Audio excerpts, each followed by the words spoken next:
தங்கியுள்ள ஐடிசி ஹோட்டலுக்கு அதிமுக பொதுச் செயலாளர் எடப்பாடி பழனிசாமி செல்ல உள்ளதாக தகவல் வெளியாகி இருக்கிறது. அமித்ஷா தங்கியிருக்கக்கூடிய ஐடிசி ஹோட்டலுக்கு அதிமுக பொதுச் செயலாளர் இபிஎஸ் செல்ல உள்ளதாக தகவல் வெளியாகி இருக்கிறது.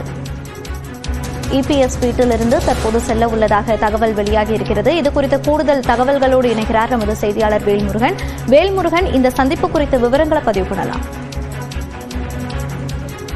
குறிப்பாக மிக முக்கியமான ஒரு அரசியல் நிகழ்வாக இந்த தினம் அமைந்திருக்கிறது. குறிப்பா அதிமுகனுடைய பொதுச் செயலாளர் எடப்பாடி பழனிசாமி இன்னும் சற்று நேரத்துல ஐடிசியினுடைய இந்த பகுதிக்கு வர இருக்கிறார். அமித்ஷாவை நேரடியாக சந்தித்து கூட்டணியை உறுதி செய்கிறார்கள் என்ற தகவல் என்பது உறுதிப்படுத்தப்பட்டிருக்கிறது. இன்னும் சற்று நேரத்துல தற்போது அத்தனை ஏற்பாடுகளும் தற்போது செய்யப்பட்டிருக்கிறது. குறிப்பா இன்று 12 மணிக்கு செய்தியாளர்கள் சந்திப்பு இருக்கும் என்று அதிமுகனுடைய குறிப்பா அமித்ஷா அவர்களுடைய செய்தியாளர்கள் சந்திப்பு இருக்கும் என்று தெரிவிக்கப்பட்டிருந்த நிலையில அந்த செய்தியாளர்கள் சந்திப்பு ஒரு மணி நேரமாக அதிகப்படுத்தப்பட்டு தற்போது 6 மணிக்குள்ளாக இந்த செய்தியாளர்கள் சந்திப்பு நடைபெறும் என்று முதற்கட்ட தகவல்கள் இருக்கிறது. இதற்கு இவ்வளவு காலதாமதம் ஆனதற்கு பின்னணியில் இருக்கக்கூடிய பிரதான காரணமே குறிப்பாக அதிமுக பாஜக கூட்டணி அப்படிங்கிறது எப்பொழுது உறுதியாகும், இந்த பேச்சுவார்த்தை எப்படி நடைபெற போகிறது என்கின்ற பல கேள்விகள் இருந்த நிலையில அதிமுகனுடைய பொதுச் செயலாளர் மற்றும் அதிமுகனுடைய முக்கிய நிர்வாகிகள் இன்னும் சற்று நேரத்துல அமித்ஷாவை சந்திப்பதற்கு ஐடிசி ஹோட்டல் வருவதற்கு தயார் நிலையில இருப்பதாக தெரிவிக்கப்பட்டிருக்கிறது. இன்னும் சில நிமிடங்கள்ல குறிப்பாக பசுமொழி சாலையில் இருக்கக்கூடிய இல்லத்திலிருந்து எடப்பாடி பழனிசாமி புறப்பட்டு அமித்ஷாவை சந்திப்பதற்கான ஏற்பாடுகள் இங்க நடைபெற்று வரதை பார்க்கிறோம்.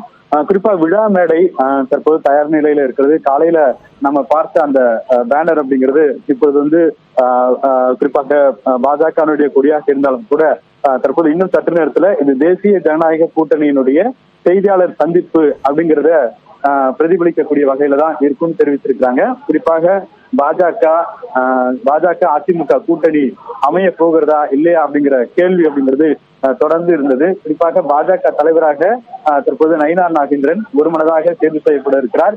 இப்படி ஒரே நாளில் 2 விதமான அதிரடி நடவடிக்கைகளை மத்திய உள்துறை அமைச்சர் அமித்ஷா அவர்கள் எடுக்கக்கூடிய வகையில இன்றைய நாளை அவர் உருவாக்கி இருக்கிறார் அப்படின்றே சொல்ல முடியும். ஏன்னா இன்னைக்கு குறிப்பாக பாஜக தலைவர் தேர்வானது ஒருபுறம் இருக்கக்கூடிய நிலையில அதிமுகவுடைய பொதுச் செயலாளர் எடப்பாடி பழனிசாமி இந்த கூட்டணியை ஏற்கக்கூடிய வகையில குறிப்பாக இந்த கூட்டணியை ஏற்கக்கூடிய வகையில பாஜகவுடன் இந்த தேசிய ஜனநாயக கூட்டணியில இணையக்கூடிய வகையில இந்த பகுதிக்கு வருகை புரிய இருக்கிறார்.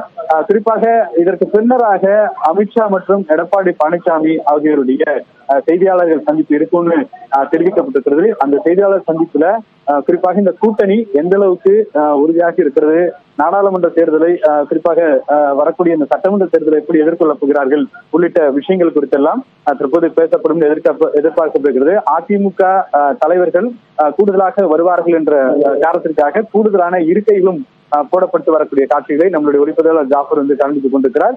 குறிப்பாக இன்றைய தினத்தில் அதிமுக பாஜக கூட்டணி கிட்டத்தட்ட உறுதி செய்யப்பட்டு இன்னும் சற்று நேரத்துல அதற்கான அதிகாரப்பூர்வ அறிவிப்பு வெளியாகி இருக்கிறது. மோனிஷா, இது குறித்த கூடுதல் தகவல்களோடு செய்தி அறையிலிருந்து இணைகிறார் நமது செய்தியாளர் பாலவேல் சக்கரவர்த்தி. பாலா, நீங்க தொடரலாம். நன்றி மோனிஷா. மிக குறிப்பாக அதிமுக பாஜக தலைவர்கள் சந்திப்பு நடைபெறுமா, இது தேசிய ஜனநாயக கூட்டணி கட்சி தலைவர்களின் கூட்டமாக இருக்குமா என்கிற கேள்விதான் காலை முதலே எழுந்து வந்தது. மிக குறிப்பாக செய்தியாளர் சந்திப்பில் என்டிஏ செய்தியாளர் சந்திப்பாக இது இருக்கும் என நாற்காலிகள் போடப்பட்டிருந்த நிலையில் அதில் பல மாற்றங்கள் என்பது தொடர்ச்சியாக செய்யப்பட்டு கொண்டே இருந்தது. இந்நிலையில்